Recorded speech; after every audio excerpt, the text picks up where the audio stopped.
ఇక రెండో మాట, ఆ రాజీ గురించి వాళ్ళిద్దరి లోపాయతనం గురించి అట్లా చెప్పకుండా తెల్లవారే వాళ్ళ ఇంట్లో మీటింగ్ జరిగింది. మా ఇంటి పక్కనే వాళ్ళ ఇల్లు. అక్కడ మీటింగ్లు చెప్తున్నారు, ఉపన్యాసాలు చెప్తున్నారు. ఏమని? సిపిఎం పని అయిపోయింది, సిపిఎం పని తుస్సు, లేకపోతే ఇంకొకటి. అదే అంతేకాదు, కృష్ణయ్య గారి ఆత్మ గెలిపిస్తోంది, మొన్ని సిపిఎం పార్టీని పడగొట్టేసింది. ఇట్లాంటి మాటలు మాట్లాడారు. అందుకే వాస్తవాలు నేను చెప్తున్నాను. సిపిఎం పార్టీ పడిపోయిందా? ఏం జరిగింది? వాస్తవం ప్రజలు అర్థం చేసుకోవాలి. కేసు గురించి, రాజీ గురించి ప్రతిపాదనలు వచ్చినప్పుడు ఏం చెప్పారు? మధ్యవర్తులు మా దగ్గరికి వచ్చి నవీన్ మాటలుగా చెప్పింది ఏంటి? కేసులో మొత్తం విత్డ్రా చేస్తాం మేము, కాంగ్రెస్ పార్టీకి 3 వార్డులు యునానిమస్ గా వదిలిపెట్టాలి. ఇది మొత్తం కాగితం రాసిస్తా. నేను 10 మందిని అట్నుంచి పార్టీ నుంచి, 10 మందిని ఇట్నుంచి పార్టీ నుంచి పిలిచి బహిరంగంగా చెప్తాను. అట్లాగే మంత్రి గారి చేత తమ్మినేని వీరభద్రం గారికి ఫోన్ చేయించి ఈ వాస్తవం చెప్తాను. అదే రకంగా ఆ తర్వాత కోటేశ్వరరావు నేను నమ్మటం లేదు, ఈ మాట కూడా చెప్పాడు. కోటేశ్వరరావు నేను నమ్మను, తర్వాత అయినా సరే మా పెదనాన్న తమ్మినేని వీరభద్రం గారు నాకు మాట ఇవ్వాలి అని చెప్పాడు. ఈ మాటలు అదే రకంగా ఇది జరిగినందుకు 3 కోట్ల రూపాయలు ఇవ్వాలని కూడా ప్రతిపాదన పెట్టారు. ఈ వాస్తవాలు కాదా? ఇవాళ అన్ని బుకాయించి సిపిఎం పార్టీ దెబ్బతిన్నది, సిపిఎం పార్టీ పని అయిపోయింది, సిపిఎం పార్టీ తుస్సు అని చెప్పే వాళ్ళు ఈ మాటలు వాస్తవం కాదా అని నేను అడుగుతున్నా. ఈ మాటలు వాస్తవం కాదు అని మంత్రి గారిని చెప్పానండి. మంత్రి గారు నాకు స్వయంగా ఫోన్ చేశాడు. ఫోన్ చేసి ఏమడిగాడు? ఫోన్ చేసి అడిగింది ఏంటి? మనోళ్ళు అగ్రిమెంట్కి వచ్చారట. ఆగుబాబు చెప్పేది వినండి. మంత్రి గారు ఫోన్ చేసి మనవాళ్ళు అగ్రిమెంట్కి వచ్చారట, అగ్రిమెంట్ అమలు జరుపుదాం, నా మాట మీద నమ్మకం ఉంచండి, నా మాట మీద గౌరవం ఉంచి మీరు 3 గంటలకు విత్డ్రా చేయండి, 3 సిపిఎం పార్టీ తరఫున పోటీ చేసిన సీట్లన్నీ విత్డ్రా చేయమని చెప్పాడు.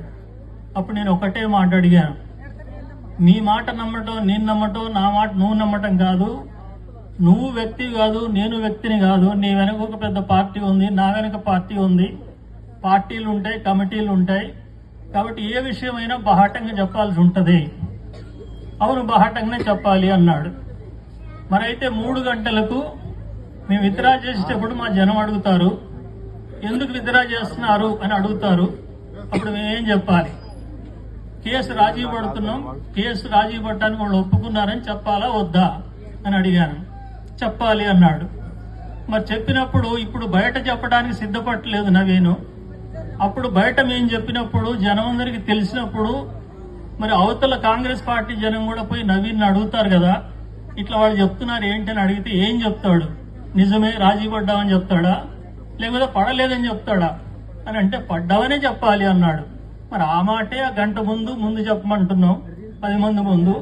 ఆ రకంగా ఒప్పందానికి రావచ్చు అని చెప్తే అట్లా కాదు అన్నారు. అంటే ఇది మోసం కాదా? లోపల ఒకటి చెప్పడం, బయట ఒకటి చెప్పడం, ఇది మోసం కాదా?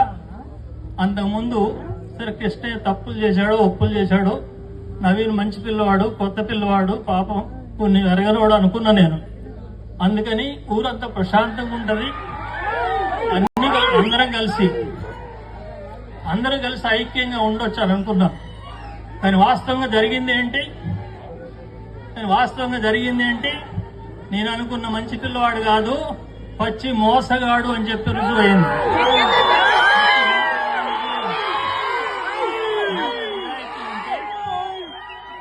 నిజంగా నిజాయితీ ఉంటే అన్న మాటని 10 మందిలో ఒప్పుకోవాలి.